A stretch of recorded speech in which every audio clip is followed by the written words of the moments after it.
I have to continue, it looks like. Welcome to Practicing Social Advocacy, the mini-series. I am Noam Soker, the UW Combined Fund Drive student intern, bringing you a collection of short interviews with experts who deliver straightforward strategies for becoming more engaged. As part of the Whole U's first 90-day wellness challenge, the UW CFD staff are facilitating a 90-day habit formation program focused on helping participants to identify, connect with, and engage on behalf of causes about which they are passionate. We are guided by our theme, Identify, Assess, Act, Social Advocacy for Everyone. I'm very excited to welcome Heather Trim, the Executive Director of Zero Waste Washington. Thank you so much for coming to talk to me today. Are you ready to start? I am, thank you. Great. So my first question for you is, how do you define social advocacy or social justice?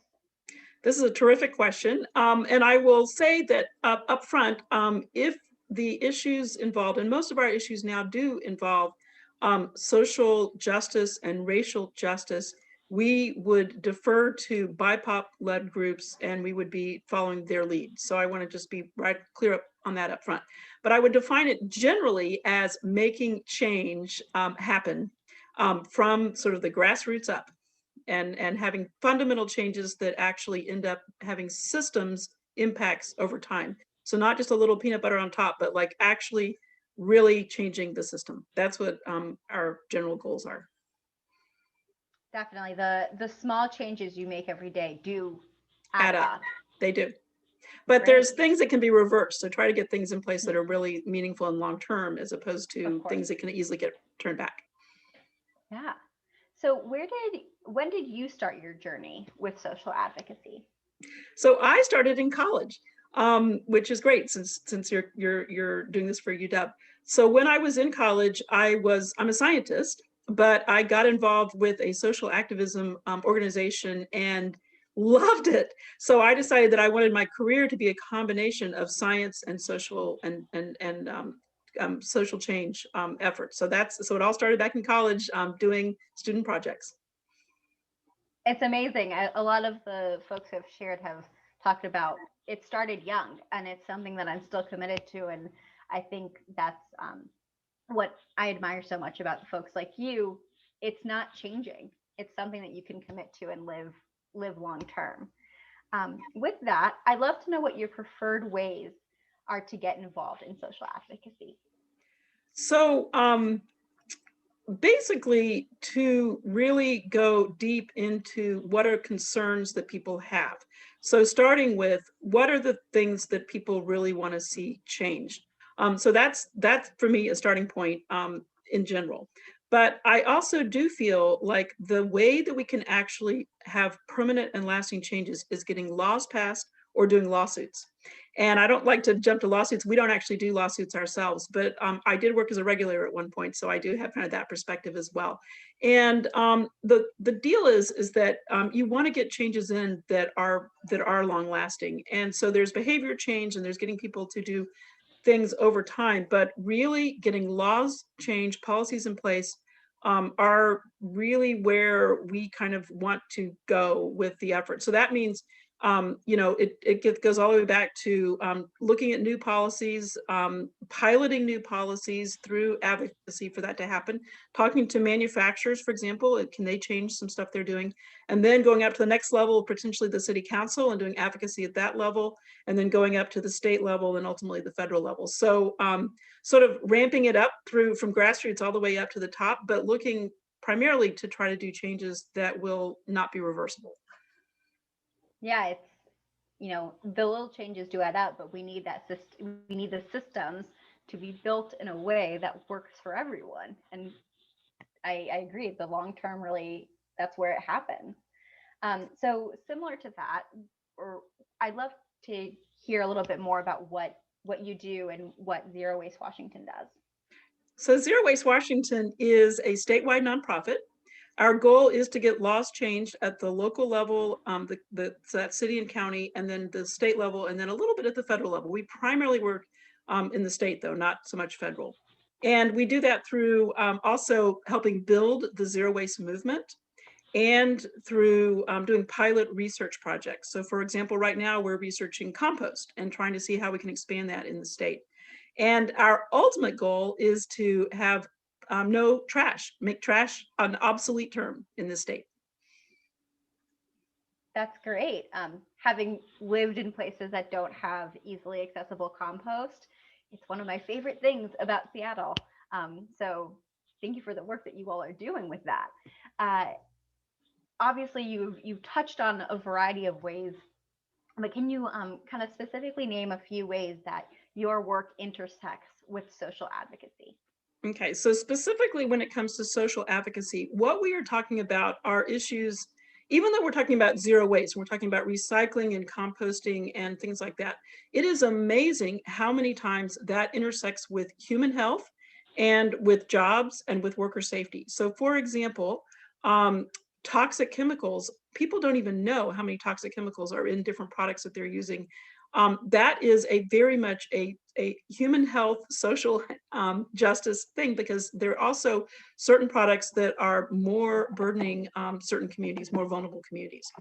The issue of jobs. So we want more jobs in Washington, and we want those jobs to be high quality jobs with family living wages, good benefits, and not putting new facilities in places that are already burdened with pollution. And in fact, the new facilities, we want them to be pollution free. And I could give you a ton of examples of that, but I don't know if you want that in this short time. But there's just an amazing number of ways that that everything intersects. Nothing is its own little silo when it comes to environmental work. Really intersects with historical racism, current racism, oppression, and jobs, and that whole issue of how are we sort of how our society is kind of morphing at this point. Yeah, the public health, the economic development, the social policy, it's all, I mean, for lack of a better word, it's all living in the same environment, which environmental issues are also taking space in. Um, so if someone wants to get involved with Zero Waste Washington, how could they do that? Well, come to our website. So it's www.zerowastewashington.org. And we would love for people to sign up to help us do the advocacy work in terms of signing up to do action alerts, or we send out action alerts for bills that are underway. So for example, right now in the legislature, there are 10 zero waste bills that are going through the process. Some will make it, some will die. That's just the way it is every year. And we'd love people to give support to that. The other thing is that if someone is particularly interested in a specific issue, we would love to help nurture that along, because we are trying to build the zero waste movement at all levels with all different types of ideas, all different levels in terms of even kindergarten. So all the way up the entire age spectrum and in different parts of the state. So we very much are interested in hearing people's ideas. And then we do partner with a whole ton of other organizations. So there's a lot of cross-pollination between, for example, local groups that are doing particular projects. Can we come in and help provide a little support to what their desires are, or maybe connect them with other groups and things like that. That's great. There's so many ways, and it's a couple of clicks for those who just have a couple of clicks, and for those who have more capacity, there's so much. So thank you for sharing those. My last question for you is, do you have any advice to give to someone who is new to social advocacy? This is my favorite question. So I've got several examples. My main point is that a single person can make a difference, and you don't feel it. You don't feel like you can, but in fact you can. One example is that we have a styrofoam ban here in the city of Seattle. That was started by a single person who had a passion about it. She called me. We got some other people together, and in fact, it happened actually in a couple of years. That was one person's vision, and it happened. And there are just so many times when people feel like, oh, I care about this issue. I'm being made fun of. I've been made fun of about working on issues, and then all of a sudden they become something that everyone else becomes aware of.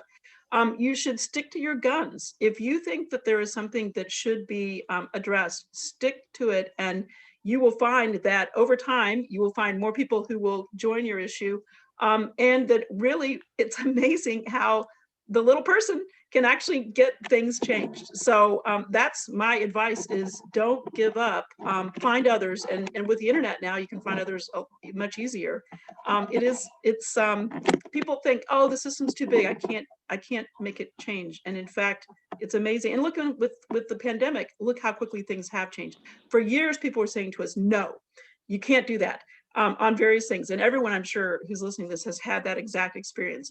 And in fact, look at how quickly things change in the pandemic. Things can change.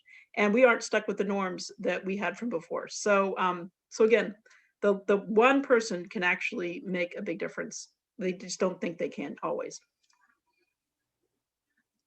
That's wonderful. I don't know how to end on a more positive and inspiring note, besides to thank you so much for the validation, for those who have that passion in their gut and might be timid, for the inspiration for those who are finding their passion to go ahead and try to make that.